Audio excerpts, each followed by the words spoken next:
Hello friends, this is Dr. Vinay Kumar. Today I would like to address the students, the student community of today. I just thought of addressing the students mainly because I know the amount of stress that they are undergoing nowadays during their study time.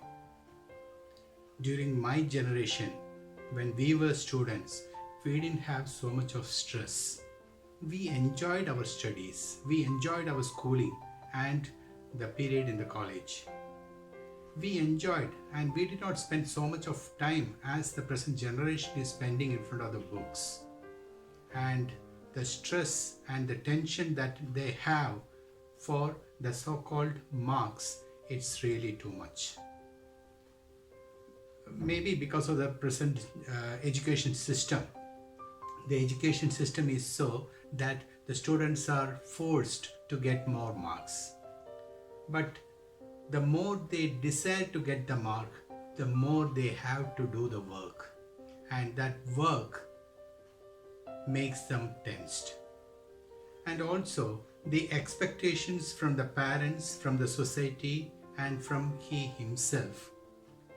That is another factor. The more you expect, the more disappointment you get.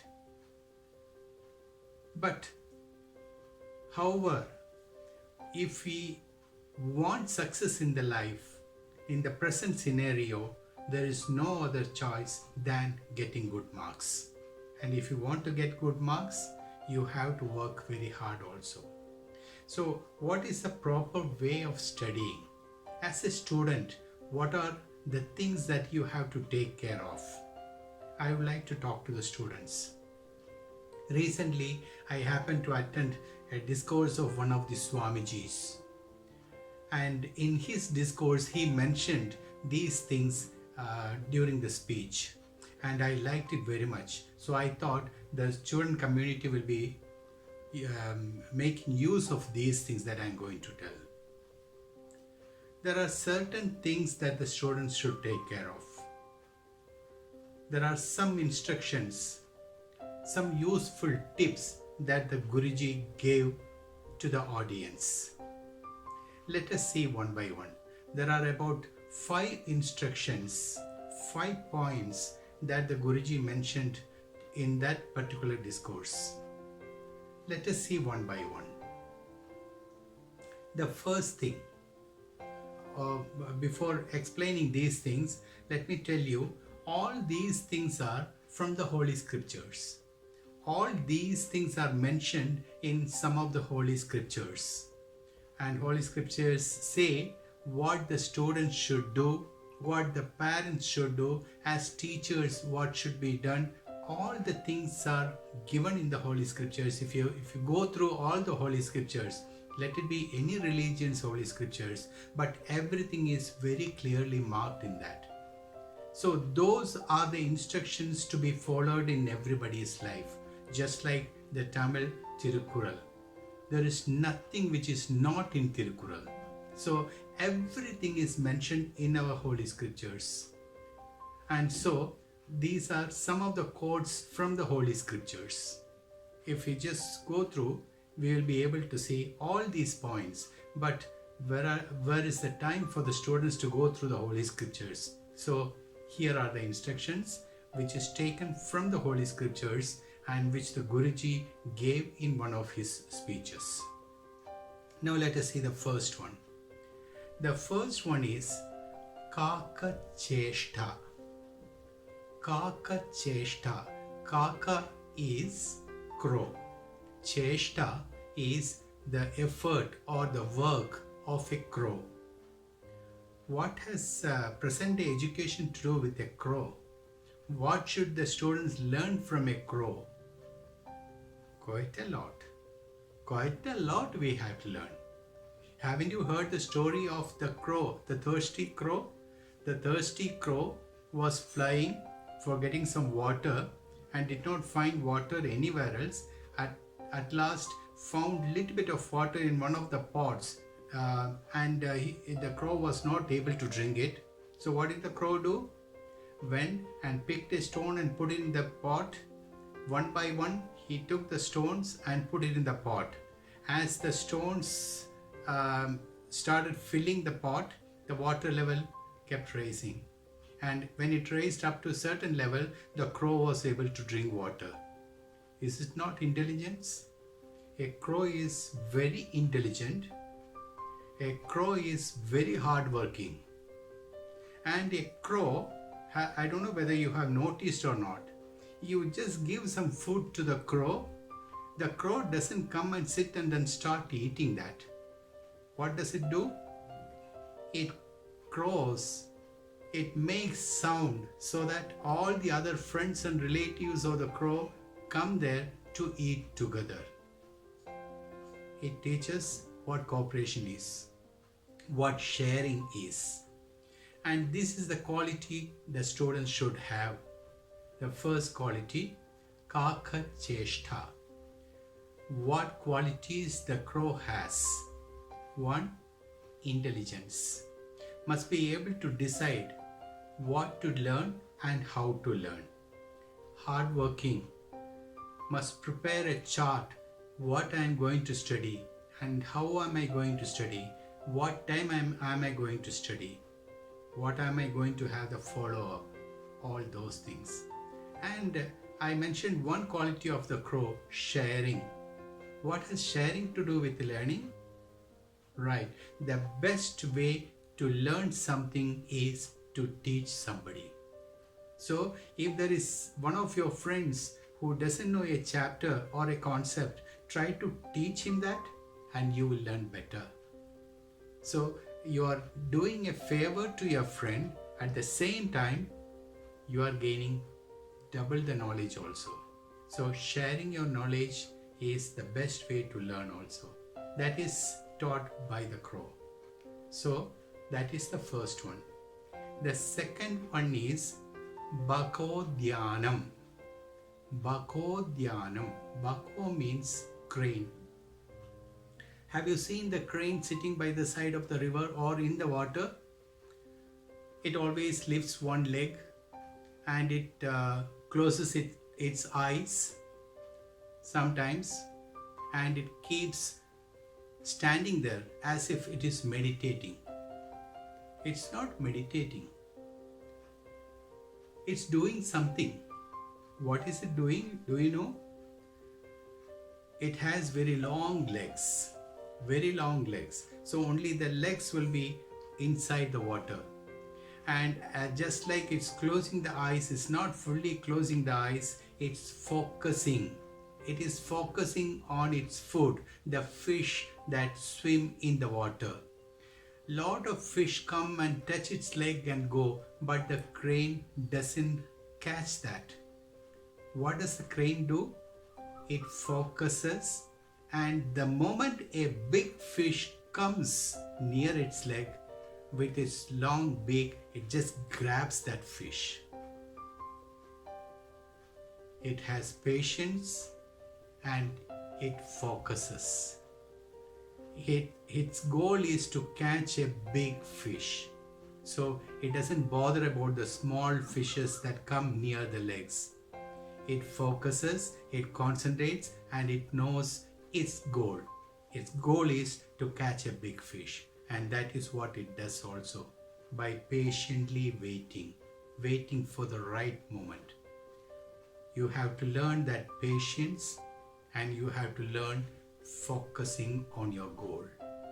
These qualities we have to learn from the crane. That is Bhako Dhyanam.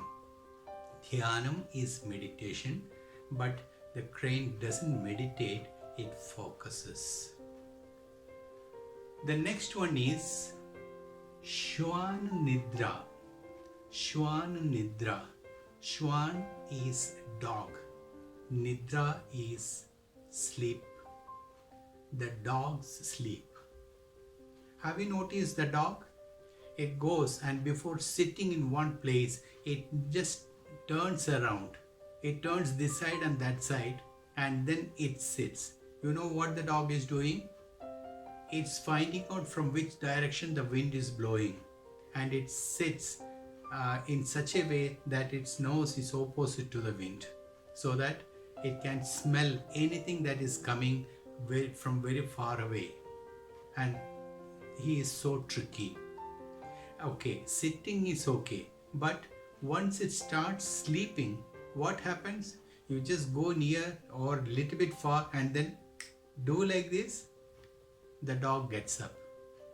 It doesn't have deep sleep. Even if it is sleeping, it concentrates. Anytime he can wake up and he can start doing his work. This particular aspect the student should have. This quality a student should have. No, I am not suggesting the students should not sleep. I'm sorry, I'm not telling that. Students should have very deep sleep. But the students have a tendency of procrastination of studies. If the student has decided to get up at 5 o'clock and start studying, at 5 o'clock when the alarm sounds or when the mother comes and wakes him up, he thinks, after all, it's only 5 o'clock, half an hour more, and he keeps sleeping for half an hour more. That should not happen. For that, the quality of the dog is a must. It's a must to have that Shwan Nidra, that quality. Anytime you should be able to wake up and start studying as you planned. It should be like that. Don't forget to get enough sleep, but at least 6 hours sleep is a must for your age group, the student's age group. That is one quality. The next quality that I'm going to talk about is the student should be Alpahari. Alpahari, the actual meaning of the Sanskrit word is must be eating very less. Ahar should be alpa. Alpa means little bit. So the food should be little bit. Again, please don't misunderstand me. I am not telling the students that they must not eat. They should have very good food. They should have energy giving food. There is no doubt about it. There is no second opinion about that one. But what I mean by Alpahari is not what goes to the stomach alone. I am talking about all the things that take in through ears and through eyes, and also what comes out from the mouth. They should be very limited in those things. What they hear, all the gossiping and unwanted things, they have to avoid. They should be Alpahari in that. And what they see, let them not see any wrong things or bad things or negative things. Let them see only good things. Let them see only their goal in front of them, and nobody can stop them then. That is the meaning of Alpahari, not cutting short of the food that you take in, not that one. So all the unwanted things you have to cut short. All what you hear and all what you see, all those things you have to cut short.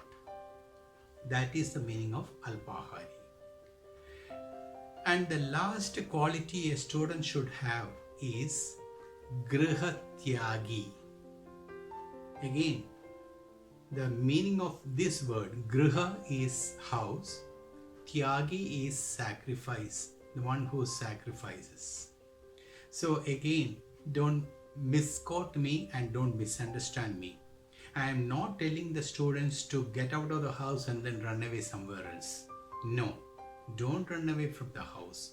But if you go very deeper into this word, Grihatyagi, then you will understand.